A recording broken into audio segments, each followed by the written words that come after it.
Good morning, students. Welcome back to second part of chapter 1, A Lost Child, from the book Moments. So let's start from page number 2, fifth paragraph.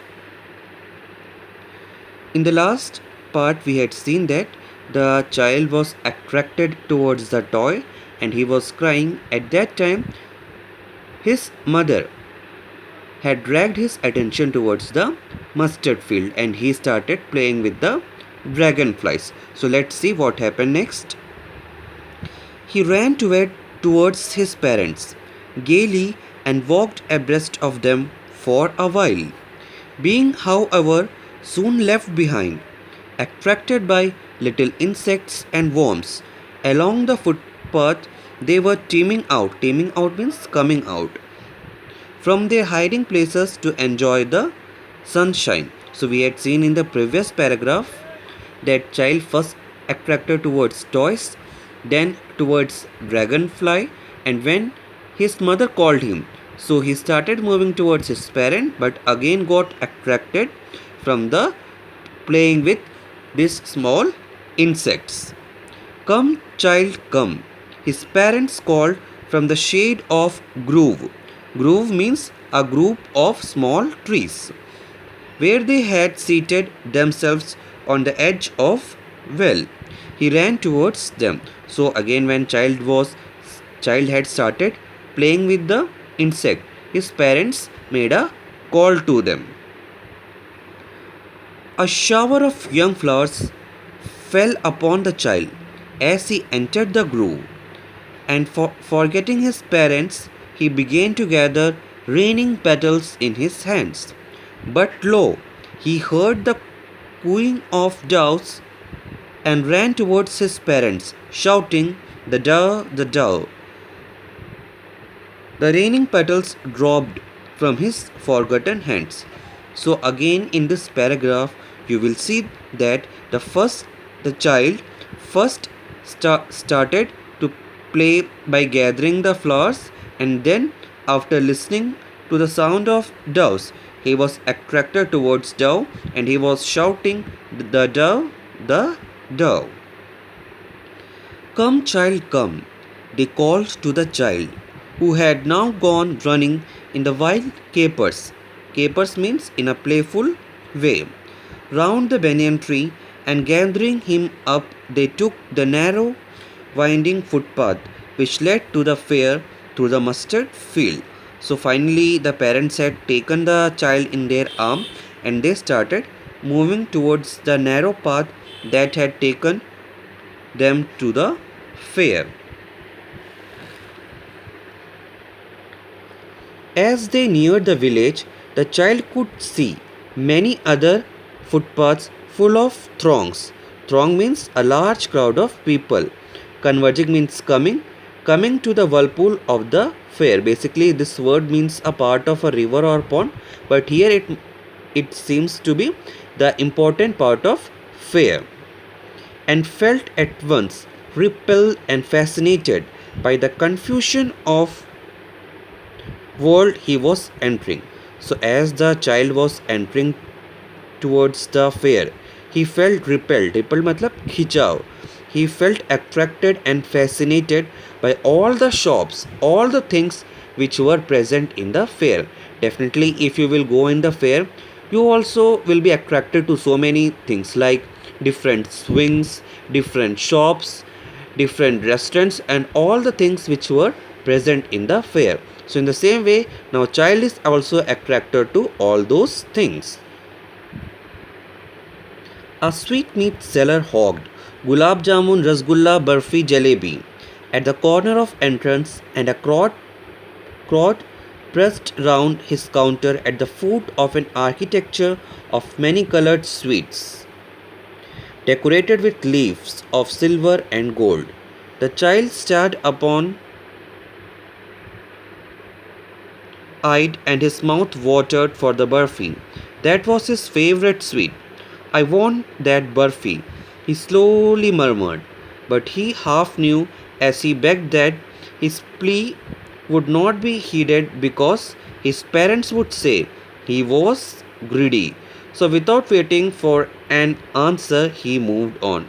So as child entered the fair, the first thing he had seen it was a sweet meat seller. That means some sweet seller. And when he had seen his favorite sweet burfi, his mouth was watered. That means उसका मुंह पूरा पानी से भर जाता है. And he slowly murmured. You can see that he slowly murmured. The reason he slowly murmured because he know that his parents would say he was greedy and they will not purchase him the sweet. After the sweetmeat seller, he had seen a flower seller. A flower seller hawked a garland of gulmohar, a garland of gulmohar. The child seemed irresistibly drawn. He went towards the basket where the flowers lay heaped. Heaped मतलब एक के ऊपर एक इकट्ठा होके and half murmured, I want that garland. But he well knew his parents would refuse to buy him those flowers because they would say that they were so cheap. So without waiting for an answer, he moved on.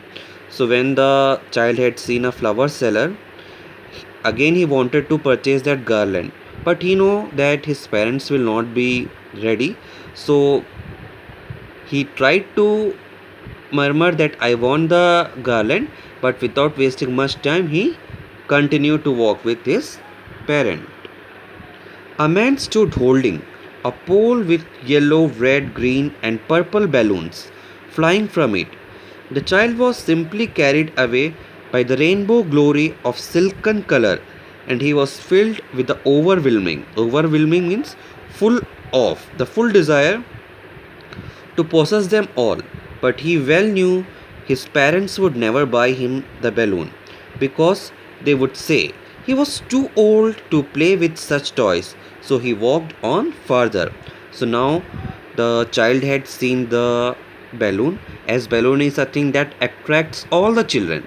So here our lost child also attracted by this silken colorful balloon, but he knew that his parents will say that he is too old to play with this balloon. So again he had not said anything. A snake charmer stood playing a flute to a snake which coiled itself in the basket, its head raised in a graceful bend like the neck of a swan. So here a snake's neck is compared to a swan. While the music stole into its invisible ears like the gentle rippling of an invisible waterfall, the child went towards the snake charmer, but knowing his parents had forbidden him to hear such coarse music as a snake charmer played, he proceeded further. So now a child is attracted towards a snake charmer and he wanted to see that how the snake is dancing with the flute. But he remembered that his parents had said that such a coarse music is not good for him. So again he moved further. There was a roundabout in a full swing. Men, women, and children, carried away in a whirling motion, shrieked and cried with a dizzy laughter. The child watched them intently and then he made a bold request. I want to go on the roundabout, please, father, mother. As everyone liked to sit in the swings in the fair. So here also when the child had seen the roundabout, it is also a swing, ek jhula hai. So when the child had seen that the different men, different women, they were having a ride in the roundabout. At this time, the child was not able to stop himself. So he made a bold request. In the previous paragraph, we had seen that the child was saying very slowly. He was murmuring very slowly. But this time he made a bold request and said to his parent, I want to go on the roundabout.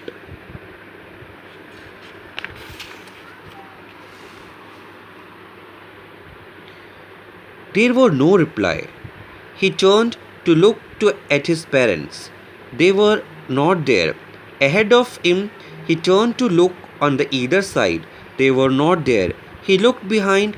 There was no sign of them. So we had seen that from the moment the child entered the fair, He was first looking towards the sweet seller, then the garland seller, then the snake charmer, then the balloon, and so many things. But he forgot to look to his parent. And finally, when he turned towards his parent, he found no sign of them. So, this was the paragraph when the child is about to lost his parent. So, he searched in all the direction, but he found no signs of them.